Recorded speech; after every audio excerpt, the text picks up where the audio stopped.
ਕੀ ਨਾਂ ਹੈ ਤੇਰਾ? मोहम्मद इदरीस। ਪਿਓ ਦਾ ਨਾਂ ਕੀ? गुलाम नबी। ਕਿੱਥੇ ਰਹਿੰਦਾ? यंगपुर। ਯੰਗਪੁਰ। ਤੈਨੂੰ ਕੌਣ ਕਹਿੰਦਾ ਫੋਨ ਕਰ? सर जेनी टेंशन है। ਜ਼ੇਨੀ ਟੈਨਸ਼ਨ ਕੀ ਜ਼ੇਨੀ ਟੈਨਸ਼ਨ ਹੈ ਤੈਨੂੰ?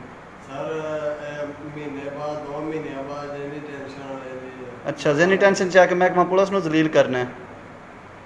सर गलती हो गई जी। ਰਾਤੀ ਤੇਰੀ ਗੱਡੀ ਵੀ ਗਈ ਹੈ? जी गड्डी सर गई थी। ਤੇਰੀ ਗੱਡੀ ਰਾਤੀ ਖੋਲ ਗਏ ਨੇ? नहीं जी। ਹਾਂ।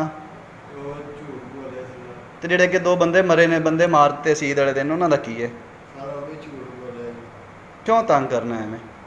Sir jenny tension.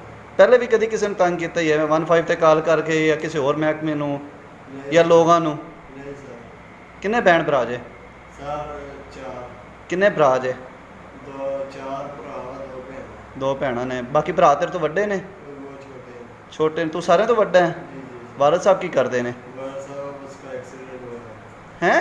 उसका एक्सीडेंट हुआ है। ਵਾਲਦ ਸਾਹਿਬ ਕੋਈ ਨਹੀਂ ਨੇ ਸਿਰ ਤੇ? सर है उसका एक्सीडेंट हुआ है। ਐਕਸੀਡੈਂਟ ਕੰਮ ਕੁਮ ਕੋਈ ਨਹੀਂ ਕਰਦੇ? नहीं सर। ਚਲੋ ਠੀਕ।